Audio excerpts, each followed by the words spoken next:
This is the S-400 Triumph.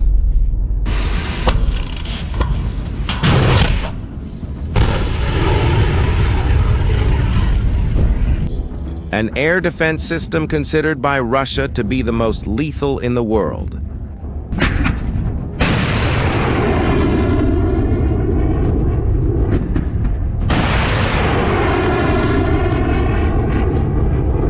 It is capable of shooting down targets at a distance of 400 kilometers from stealth fighters to ballistic missiles.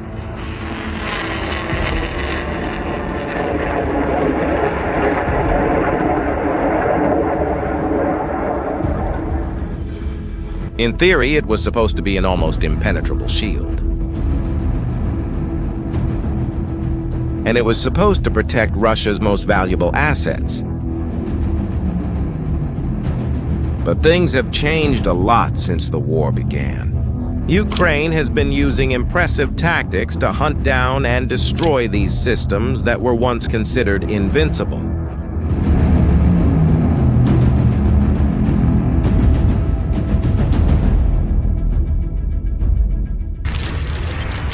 And this led Putin to do something surprising.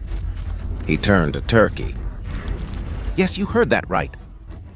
Putin went to ask for help from a country that is a NATO member with a proposal that no one expected, a decision that many point to as total desperation.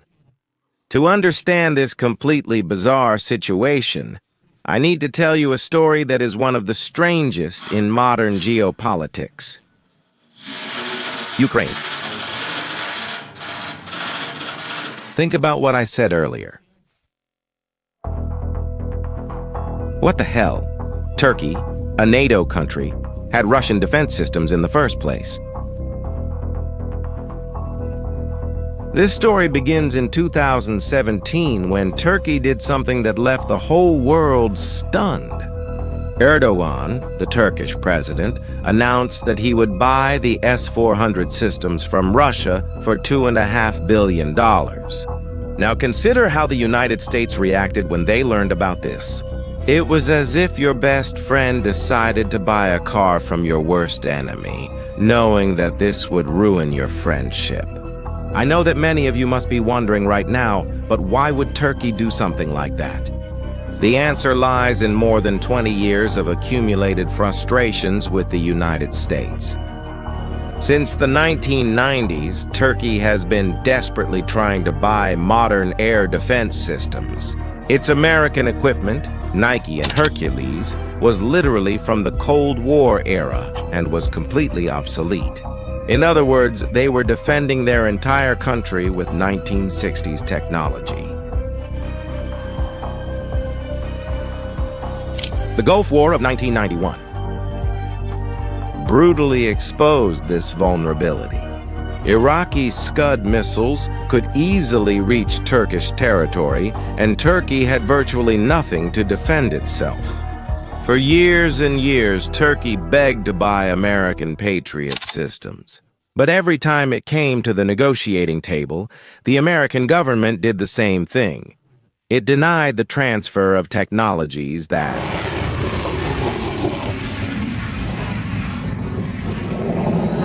But whenever it reached negotiation, Turkey didn't just want to be a customer. It wanted to be a partner. It wanted to produce the parts. It wanted to learn the technology. It wanted to strengthen its own defense industry. But the Americans always said no. They clearly didn't see Turkey as a strategic ally, even though it controls one of the most important geographic positions in the world. This repeated refusal by the Americans planted a deep seed of distrust, which grew over decades. Turkey even tried to buy Chinese systems in 2013, but NATO's pressure was so great that the deal was canceled. With all these frustrations piling up, all that was missing was a good reason for Erdogan to make a drastic decision. And the reason appeared. An event that took place in July 2016 changed everything, a military coup attempt in Turkey.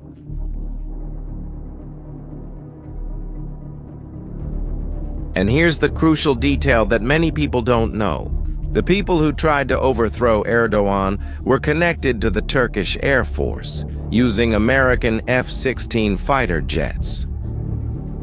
The pilots bombed the Turkish parliament, attacked government buildings, and literally tried to kill the president.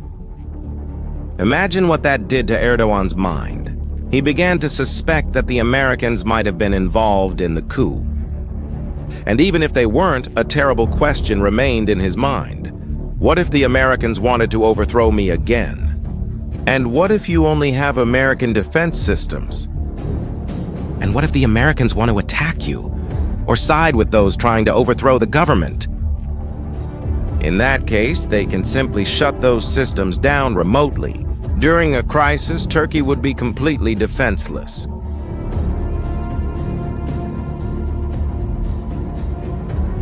The Russian S-400 started to become quite attractive.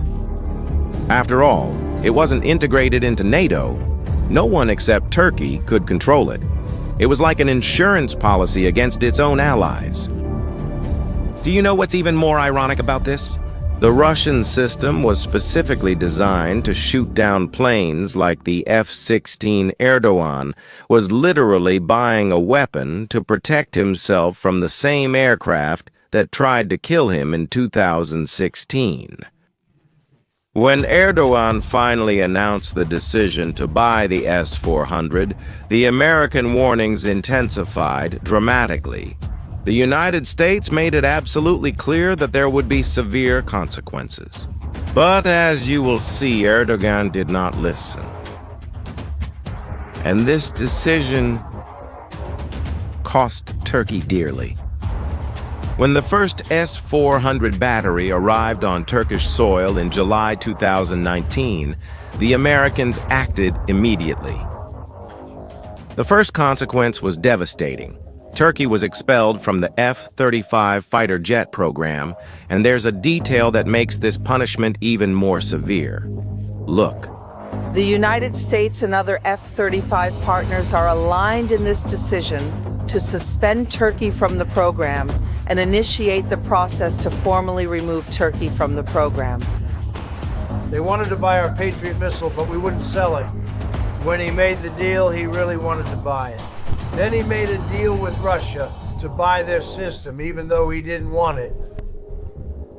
All of a sudden, we say, oh, okay, we'll now sell you the Patriot. Because he bought a Russian missile, we can't sell him billions of dollars in aircraft. It's unfair. Turkey wasn't just a customer of the F-35. It was one of the 8 countries that invested heavily in the development of the aircraft.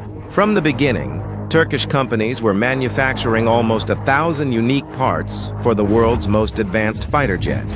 Turkish aerospace industries, for example, produced key components of the central fuselage, while Alp Aviation manufactured complex landing gear parts and critical engine components.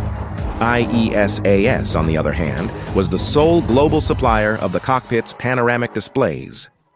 These weren't simple parts. They were high-tech components that took years to develop. Turkey had invested $1.4 billion in the development of the F-35 and had committed to buying 100 units. More importantly, Turkish factories were fully integrated into the global production chain. Removing Turkey meant finding new suppliers for hundreds of different components, an extremely expensive and time-consuming process. Being expelled from the program cost Turkey between $9 and $12 billion in projected losses.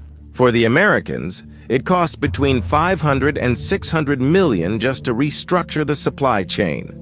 It was a situation where literally everyone lost, but Turkey lost much more. Do you want to know why Americans reacted so strongly? It wasn't stubbornness or obstinacy. It was a matter of technological survival, involving military secrets worth trillions of dollars. The main advantage of the F-35 is its stealth technology. This fighter jet costs about $80 million per unit precisely because it is practically invisible to enemy radar. This stealth capability is what justifies the entire astronomical investment in the program. But if you operate an F-35 near an active S-400 system, the extremely sophisticated Russian radar can map out in detail all the stealth characteristics of the aircraft. The S-400 could analyze the radar signature of the F-35 from different angles, altitudes, and flight configurations. This data would inevitably end up in the hands of Russian engineers. This would compromise the stealth advantage of the F-35 for the entire global fleet, not just the Turkish jets. If the Russians knew exactly how to detect the F-35, they could develop countermeasures and pass this information on to other adversaries, such as China, Iran, and North Korea. For the Americans, this was a red line they could not cross. There was no possible negotiation. It was then, in December 2020, that the Americans went even further. They imposed sanctions on Turkey using a law called Countering America's Adversaries Through Sanctions Act. It was the first time this law was used against a United States ally. The sanctions cut off Turkey's access to American military technologies and blocked loans from American banks above $10 million. Don't expect sanctions from our NATO ally, the United States. We expect support in our struggle against terror groups and the powers who have plans in our region. We are not a country that seeks tension with neighbors or other countries. We are in a struggle for peace and prosperity for ourselves and for the world. But that doesn't mean we'll stay silent when others try to steal our rights. As we don't have our eyes set on others' rights, we will not allow others to steal our rights.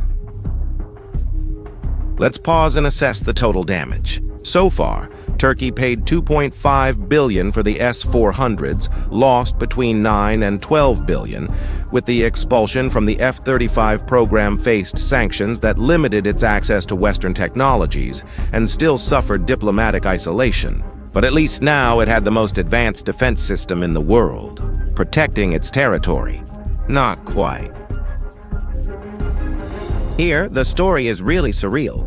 This is because the S-400 systems arrived in Turkey in July 2019. With huge fanfare, Erdogan organized television ceremonies and promised that they would be fully operational in April 2020. 6 years later, they are still standing in military depots, literally gathering dust. Turkey has never used the systems operationally, for which it paid $2.5 billion, and that destroyed its relationship with the United States. And do you know why this happened? Because the answer is just embarrassing. Russian 400s are completely incompatible with all of Turkey's defense infrastructure that was built based on NATO standards for decades. To integrate the S-400s properly, Turkey would need to rebuild its entire command and air control system from scratch. This would cost billions more and create enormous security vulnerabilities. Keeping the system stored was easier and safer. But there is an even worse problem. The interceptor missiles have a validity period. They need regular maintenance and eventual replacement of expensive components. Specialized sources suggest that almost half of the useful life allowed can have already expired without having been fired. Once, in real combat, what should be a symbol of sovereignty became a colossal. While the S-400s were rotting in the depots, something very important was happening. Accelerated furiously the development of its own air systems. The project is called Domo de Atso and represents a revolution in Turkish capability. For the first time, Turkey was creating its own interceptor missiles to destroy enemy planes and missiles. The medium-range RIZAR systems, which can hit targets up to 25 kilometers away, are already protecting Turkish territory.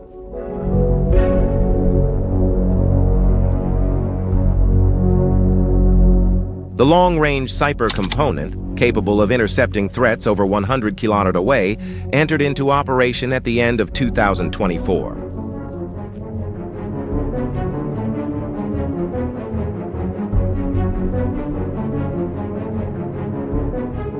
More advanced versions are being developed with a range of up to 180 kilometers.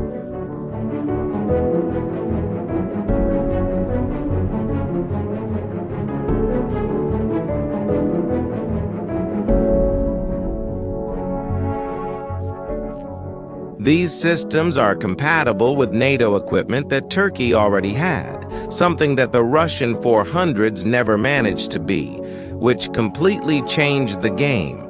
Turkey no longer needed the Russian S-400s for its defense needs. It had developed superior capabilities, compatible with its existing systems and free of external dependence. The S-400 was no longer an advantage for Turkey and became a huge problem.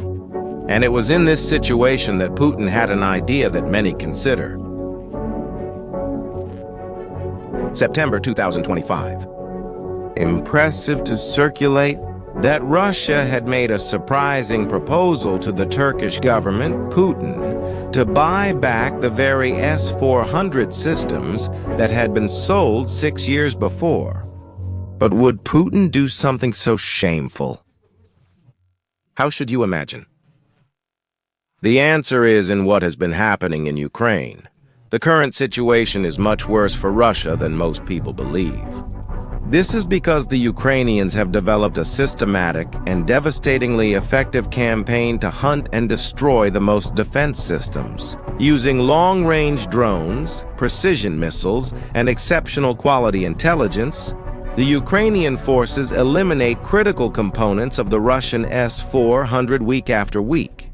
The priority targets are the control radars, such as the 91N-6 and 96L-6-AP. These are literally the brains of the S-400 system. Without these radars, the entire complex worth hundreds of millions of dollars becomes useless. The main intelligence in Ukraine documented devastatingly successful attacks against these components in occupied Crimea. A destroyed S-400 system represents a catastrophic loss. We're talking about something around $400 to $600 million. But the real problem is not the money, it's the production capacity. The war completely overwhelmed the Russian military complex. The factories that produce the S-400 are operating at the absolute limit. But even so, they can't make up for the losses, the rate at which systems are being destroyed in Ukraine. Even worse is being forced to break compromises with strategic partners. Do you want an example? A $5 billion and $430 million contract with India had its final deliveries from 2026 to 2027 years after the original schedule. It is destroying the reputation of Russia as a reliable supplier. That's exactly why Putin is looking at those 4 systems. The S-400 was kept in Turkish depots as a kind of untouchable salvation. He desperately needs systems ready to protect Russian strategic targets from the Ukrainian attacks that have now become weekly. And here we come to a gigantic dilemma for Turkey. After all, what are they going to do with these systems that have become a thorn in their side? And look, Erdogan, 4 options, but each one has enormous consequences. First would be to accept the Russian proposal and sell the systems back to Putin. This would bring immediate gains and dramatically strengthen the relationship with Russia. Turkey could even use its position as a major buyer of Russian oil to negotiate better prices. But it would be an absolute disaster with the United States and NATO. It would be seen as direct help to the effort of the Russian war. American sanctions would be inevitable and much more severe. Any hope of returning to the F-35 program would end there. The second option would be to transfer the S-400s to Ukraine. Would it be a diplomatic coup against Russia? It would certainly end with American sanctions. And who knows, it could open the way to the F-35, and this would be fundamental for Ukraine to continue defending its cities. But can you imagine Putin retaliating brutally? This is because Russia provides a large part of the natural gas that heats Turkish homes and powers the country. Putin simply cut this supply. More than 6 million Russian tourists visited Turkey in 2024, bringing billions in revenue. Putin could prohibit his citizens from traveling there. Most importantly, Russia is building Turkey's nuclear plant, a project of $25 billion fundamental to the country's future. Putin could simply abandon the project and leave Turkey at a disadvantage. The third option is the simplest of all. Don't do anything. Avoid the immediate crisis, but don't solve the problem.